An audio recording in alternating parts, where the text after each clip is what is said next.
এইটো নিমখ দিলে এইটো নিমখ দিয়াৰ লগে এনেকুৱা এইটো মানে ক'ৰ পৰা আহে এইটো স্প্ৰেকেইটা এই তাতে বোলো থাকে খোৱা বৰফ চব অৰ্ডাৰ দিলেহে বনাব অৰ্ডাৰ দিলেহে এইটো আপোনাৰ ব্যৱহাৰ কৰিব এতিয়া ব্যৱহাৰ নকৰিব এইটো খোৱাৰ কাৰণে এইবাৰ বেপাৰী ভৰাই দিছে পিছত বনালে আৰু দিব নাই নাই তেতিয়াহ'লে কিয় কৈছে দেখাবৰ কাৰণে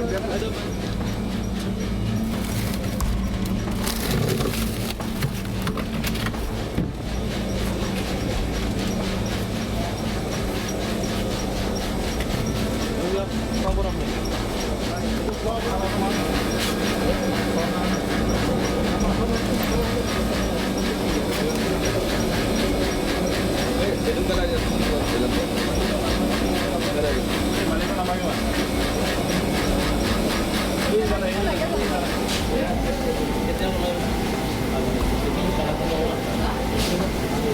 আজি বনোৱা কোনদিনা ওলাই যায় মঙলদৈ মাছ বজাৰৰ কাষত থকা দুটা আইচক্ৰীম ফেক্টৰী আজি এটা ইনস্পেকশ্যন কৰা গ'ল হঠাতে আৰু তেওঁলোকৰ বিশেষকৈ এটা আইচক্ৰীম ফেক্টৰী এইটো মুস্কান আইচ ফেক্টৰী বুলি সেইটোত আমি কিছুমান এন'মেলি লক্ষ্য কৰিছোঁ বিশেষকৈ তেওঁলোকৰ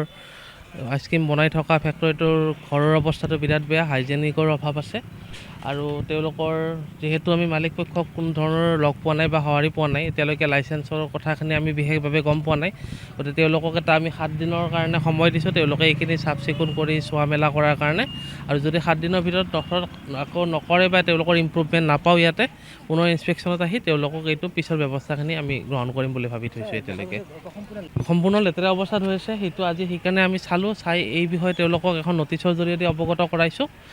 ইয়াৰে পিছৰ ব্যৱস্থাটো কি ল'ব সেইটো বিভাগীয় কৰ্তৃপক্ষই জানিব এতিয়া তেওঁলোকে বিভিন্ন অজুহাতত কৈ আছে এইটো মিউনিচিপালিটিয়ে ঘৰটো বান্ধি দিয়া নাই তেওঁলোকক এইটো ভাল কৰিবৰ কাৰণে পাৰ্মিশ্যন দিয়া নাই কিন্তু এনেকৈ এটা আইচক্ৰীম যিটো সৰু ল'ৰা ছোৱালীয়ে খোৱা বৰফবিলাক বনায় সেইটোতো তেওঁলোকৰ এনেকৈ অস্বাস্থ্যকৰ বুলি কৰাটো যুক্তিসংগত নহয় গতিকে এই বিষয়ে পিছৰ পৰ্যায়ত নটিচখনৰ তেওঁলোকে যেতিয়া ৰিপ্লাই দিব সেই বিষয়ত বিবেচনা কৰা হ'ব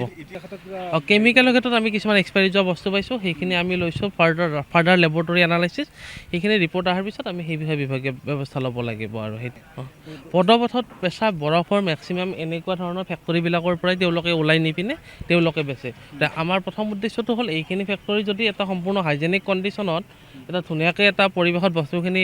তৈয়াৰ কৰে তেতিয়াহ'লে সেইখিনি অট'মেটিক ঠিক হ'ব বুলি আমাৰ ধাৰণা আছে তেওঁলোকৰ যোৱাৰ আগতে আমি মেজৰ যিখিনি ফেক্টৰীৰ পৰা বৰফখিনি ওলাই যাই আছে সেইখিনিৰ ওপৰত আমি গুৰুত্ব দিব লাগিব হয় তাৰে এটা আপোনাৰ কথা আছে ইয়াতে মই যেতিয়া প্ৰথম অৱস্থাত চাইছিলোঁ তেওঁলোকক মই আজিও ক'লোঁ আপোনালোকেও আজি নিজে দেখিছে ইয়াতে মানুহে খোৱা বৰফৰ মই কোনো ধৰণৰ ট্ৰেচেছ এতিয়ালৈকে পোৱা নাই আৰু উইদাউট এনি এভিডেঞ্চ সেই বিষয়ে ব্যৱস্থা লোৱাটো কিছুমান পক্ষত মানে দিগদাৰী হয় গতিকে মাছত দিয়া বৰফটোৰ আপোনাৰ কণ্ডিশ্যনটো এটা বেলেগ হয় আৰু যিটো ডাইৰেক্ট মানুহে হিউমেন কনজামশ্যনত ইউজ কৰে সেইটোৰ ব্যৱস্থাটো বেলেগ হয়